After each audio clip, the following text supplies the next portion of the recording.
presentation on antisocial behaviour, boys and girls, the big debate. My name's Amanda Robinson.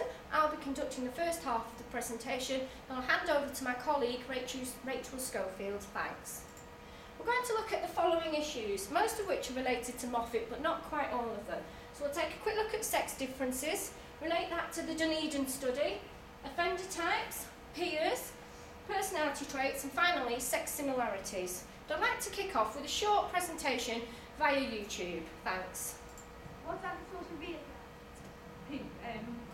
Litter being dropped on the floor, graffiti, young people hanging around the streets, making people like me who's going for a walk frightened.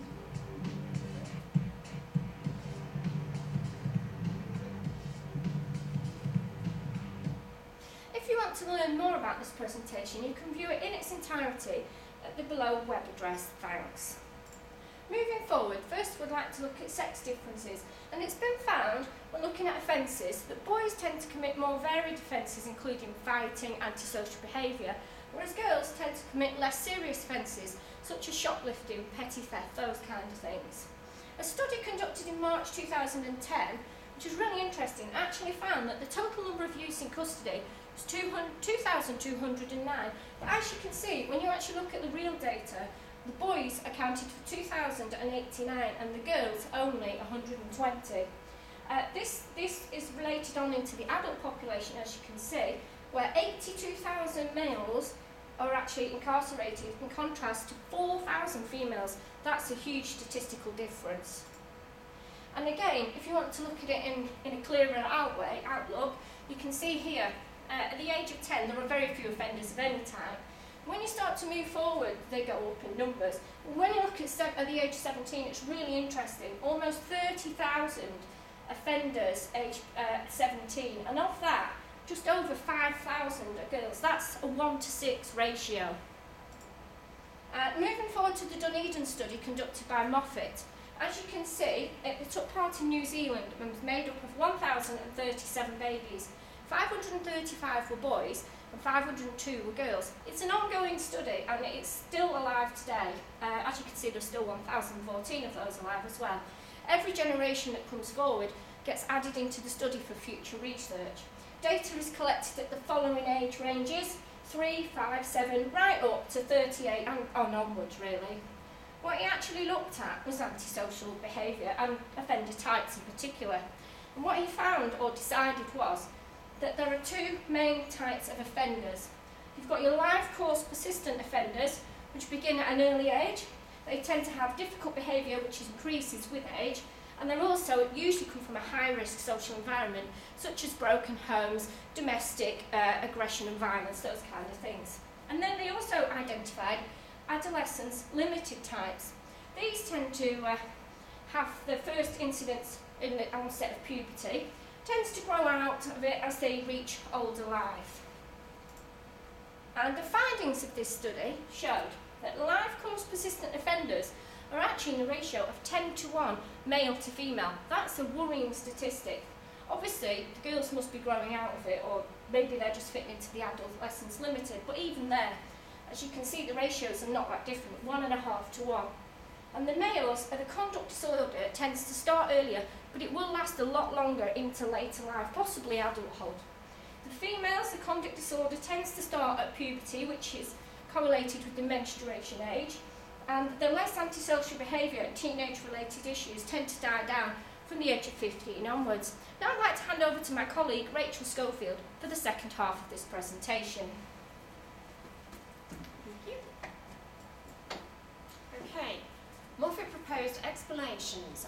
The life course persistent offender, as previously mentioned, does tend to be male orientated. It starts at late childhood right through to adulthood, as it would suggest, lasting a lifetime. It's been found that these offenders tend to suffer from more nervous system dysfunction, difficult temperaments, hyperactivity, learning difficulties. They have later onset of motor and verbal functioning. When you look at this in contrast to the adolescence limited, what that shows is the male and female are just as likely to engage in antisocial behaviour at this time, and it is, again, with the onset of adolescence. It starts in adolescence and it ends in adolescence. Also, what Moffat identified was this maturity gap. The fact that adolescents suffer from biologically having maturity. However, this isn't reflected with their social age, where they are denied access to adult activities. So what Moffat proposed was this maturity gap. As if they commit antisocial behaviour, it's a way to access adult activities that they would normally be denied to them. Moffat looked at peer influence. The peer influence, it appeared that females have a greater need for this peer influence if they were to engage in antisocial behaviour compared to the boys.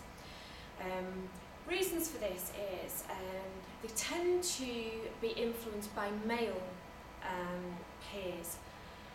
Usually the life course persistent ones, sometimes your adolescent limited. It usually is a way because they want to form a relationship with them, they have an attraction to them, but it definitely seems to be a male influence. These females also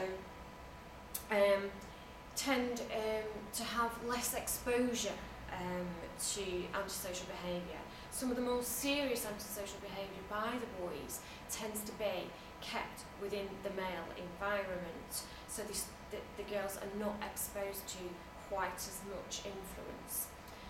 Also, girls have more risk factors. They are physically weaker, they can get pregnant, and they usually are seen to have more protection, more likely to need to be home earlier or not walk home on their own, or more protection in general compared to what the males may receive.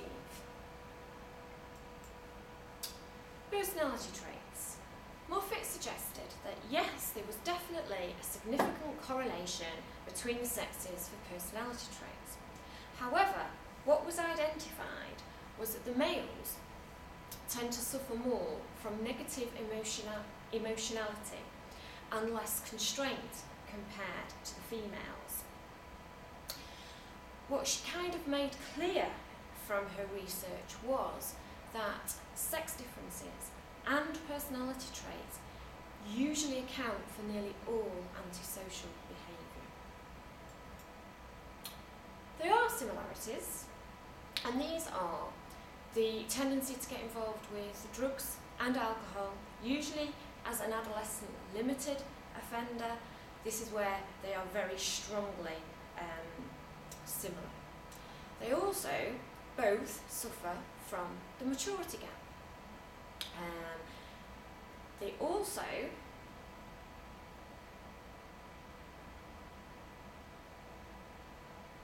are just as likely to desist in this adolescence. So in conclusion, the biggest sex differences of all is the ratio difference. Males by far outnumber females on frequency, severity, duration. This has been identified as being related to peer influence, type of offender, types of behaviour, personality traits. Again, yes, there are similarities, but they are few. The majority of females offend far less, far serious antisocial behaviour than what males do. Thank you for listening. That is the end of our presentation. There's times when let's stop it so we don't run out.